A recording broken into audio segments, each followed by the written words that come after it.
Okay. Hello friends, welcome back to my channel. Today we're going to talk about all the books that I read in February. I read less than I did in January. January I read like, what was it, 18 books? This month I read 9 books, so still pretty good for like your average person. Most people do not read 9 books in a month, but there is some stuff that I wanted to get to that I didn't, so I'm also going to go over those in a bit of like a March TBR when I'm done wrapping everything up. The first thing I read in February was Seige and Storm by Leigh Bardugo. This is the second book in the Shadow and Bone trilogy. I rated this a 3 out of 5 stars. Today we're going to be reading a lot from my reading journal because February has felt like such a long month. It's the shortest month of the year, but oh my god, it felt so long. Okay, so this is what I have to say about Seige and Storm. Oh gosh, I'm not sure what to rate this. Compared to the first, not much actually happens plot-wise. It's mostly answering questions and some extra character development from Alina and Mal, some, not much. Though I enjoyed it, it is kind of mediocre. I kind of want to give it 3 out of 5 stars. So I did give it 3 out of 5 stars. I do love this book because we get to meet Nikolai. But in this particular book, maybe it's because I've read King of Scars since. So maybe it's because I know more about Nikolai, but in this book, the first time we meet Nikolai, he feels so like flat. He feels very like one note, one dimensional kind of side character. There's some questions from the first book that are answered, but mostly not really much happens. So that's kind of how I felt about this book. So I gave it like kind of middle of the road, 3 out of 5 stars. After that, I read the 5 Canada Reads books, so I won't go too in-depth on these books, and if you want to hear more about them, you can check out my reading vlog. But I read Two Trees Make a Forest. I gave that 3 out of 5 stars.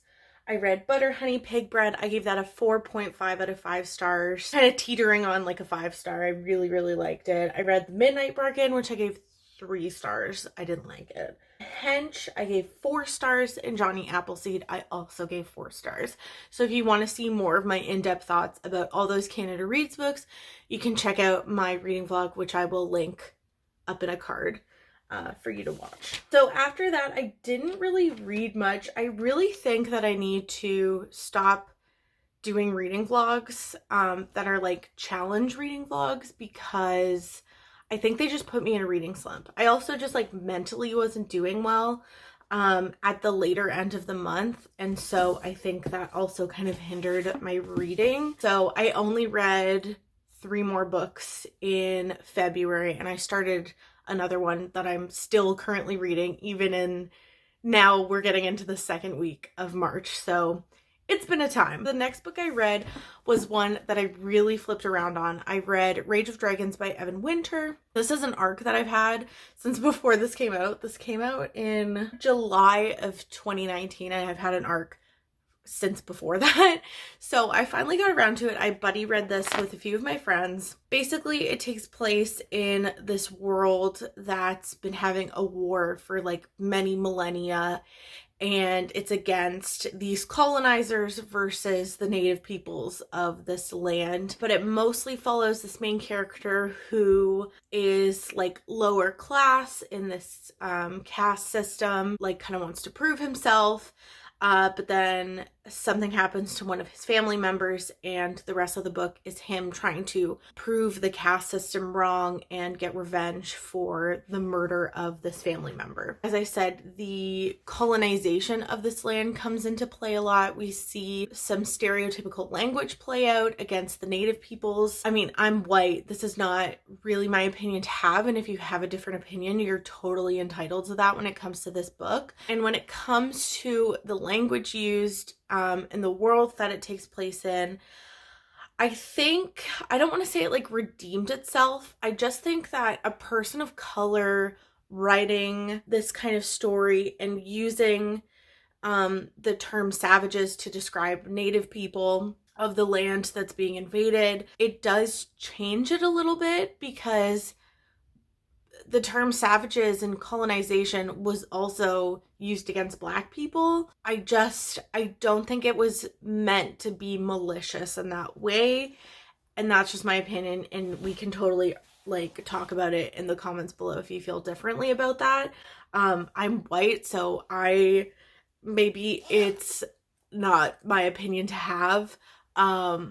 But I don't know. When I was reading it with my friends, that was obviously a big conversation we were having. Aside from that, I do think that the story played out really well. I think the character development was done really well. And even though it was an arc, I really liked the writing.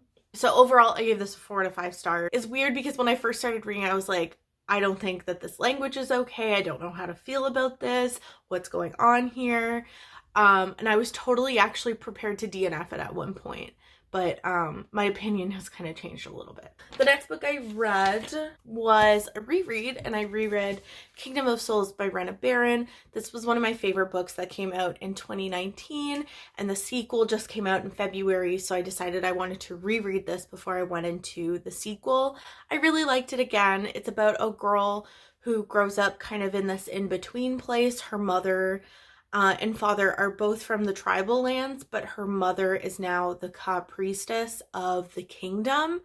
And so she kind of lives half in the kingdom, half in the tribal lands. The more and more she's grown up, the more and more she has to come to terms with the fact that the magic is not going to come to her. The kind of inciting incident of this book is that children are starting to be kidnapped, and one child that she in particular has a really good relationship is kidnapped. And she has to make the decision, does she want to like trade her years to potentially have magic because it won't come to her naturally. First time I read this, I gave it a 5 out of 5 stars. The second time I read it, I still gave it a 5 out of 5 stars, but I think the initial act of me reading it was so like visceral, and I loved it so much, and I felt so emotionally attached to it that the second time around, knowing what was going to happen, I didn't feel that attachment as much as I did the first time. So I still gave it a 5 out of 5 stars, but I think if I was being more honest about my rating, I would give it like a 4 or 4.5. It also says a lot about like the depth to which you care for people and the comparison of caring for people and caring for your own life, and how does that weigh out for you. And I really liked it. The second time I read it still, I thought it was really good. And then the last book I read this month was Shut Up You're Pretty by Tia Mutonji. And this is a collection of short stories, but they all tie together. They all have like the same main character. So it's more like vignettes of this person's life than anything, about her growing up in Scarborough and the people that she interacts with and her family dynamic, immigrating to Canada, living in Scarborough, being a sex worker, all this kind of stuff. I really liked it. I thought it was really well done, and I liked the commentary on people of color in Canada. And yeah, you can move to Canada and immigrate to Canada to have a better life, but how much does Canada actually care about you, and where do they put you, and how does that impact your life and start a cycle of intergenerational trauma? So I thought it was really well done. I gave it a 4 out of 5 stars. Did I?